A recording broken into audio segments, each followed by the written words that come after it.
अनिल भी जब बोलता है ना, जो बोलता वही होता है। इस चुनाव में मैं ही बोल रहा था कि बीजेपी की सरकार आएगी और बीजेपी की सरकार आई। किसी एक का बयान बता दो और दिल्ली में भी तुम लिख लो, रिकॉर्ड कर लो, बीजेपी की सरकार आएगी। आंदोलन हुआ था, उसकी पॉपुलैरिटी को इन्होंने एनकैश करके धोखे से अपनी पार्टी बनाई। और ये पार्टी तो धोखे से पैदा हुई पार्टी है और धोखे से उपजी हुई चीज का अंजाम हमेशा बहुत खराब होता है। अब देखिए, मैं ये अंदर की राजनीति जानता नहीं हूँ ना, मैं अंदर की राजनीति में पढ़ता हूँ। मैं तो सीधा साधा आदमी हूँ। मैं तो 2 दूनी 4 कहता हूँ, 2 दूनी 5 या 2 दूनी 3 कहना मेरे को नहीं आता। देखिए, दिन रात सरकार काम कर रही है और इस 100 दिन में हमने लगभग 25,000 लोगों को नौकरियां दी हैं और भी हमने काम किया है। और मुख्यमंत्री जी अभी बताएंगे इसके बारे में सारी उपलब्धियों को। चुनाव है आपकी बार बीजेपी, क्या मानते हो सर वहाँ? देखिए, अनिल भी जब बोलता है ना, जो बोलता वही होता है। इस चुनाव में मैं ही बोल रहा था कि बीजेपी की सरकार आएगी और बीजेपी की सरकार आई। किसी एक का बयान बता दो और दिल्ली में भी तुम लिख लो, रिकॉर्ड कर लो, बीजेपी की सरकार आएगी। केजरीवाल का जो कुछ झूठ का उसने तंत्र बुरा हुआ था, उसकी तारें खुल गई।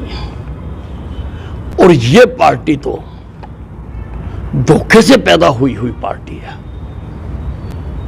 ये जो अन्ना हजारे जी का भ्रष्टाचार के खिलाफ आंदोलन हुआ था, उसकी पॉपुलैरिटी को इन्होंने एनकैश करके धोखे से अपनी पार्टी बनाई।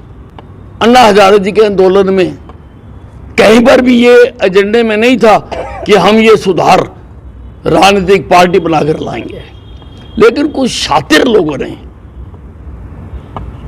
उस जैसे व्यक्ति के साथ भी इन्होंने छल किया और इन्होंने पार्टी बनाई। और धोखे से उपजी हुई चीज का अंजाम हमेशा बहुत खराब होता है। आप नहीं, जितने मर्जी पूछो आगे। आप स्पष्ट बोलते हो सर, मोहनलाल बडोली पर रेप के आरोप लगे हैं सर। हाँ, इसमें क्या निष्पक्ष जांच होनी चाहिए या पद पर भी है वो? नहीं, जांच हो रही है। देखो, हिमाचल पुलिस कर रही है तो और पुलिस पर भरोसा तो रखना चाहिए ना कि वो निष्पक्ष करेंगे। और जो सारे तथ्य सामने आ रहे हैं, जैसे बडोली जी भी कह रहे हैं कि मैं निर्दोष हूँ, और जो गवाह थी वो भी कह रही है कि भाई ये जो है ये मेरे सामने कुछ घटित नहीं हुआ, तो उम्मीद है कि निर्दोष ही साबित होंगे। लेकिन अब देखो, पुलिस का मामला है और पुलिस उसकी जांच कर रही है। रोके मित्तल ने ये कहा मीडिया में सर, बीजेपी के ही कुछ नेता हैं जो मोहनलाल बडोली को फंसाना चाहते हैं। अब देखिए, मैं ये अंदर की राजनीति जानता नहीं हूँ ना, मैं अंदर की राजनीति में पढ़ता हूँ। मैं तो सीधा साधा आदमी हूँ। मैं तो 2 दूनी 4 कहता हूँ, 2 दूनी 5 या 2 दूनी 3 कहना मेरे को नहीं आता। ठीक है।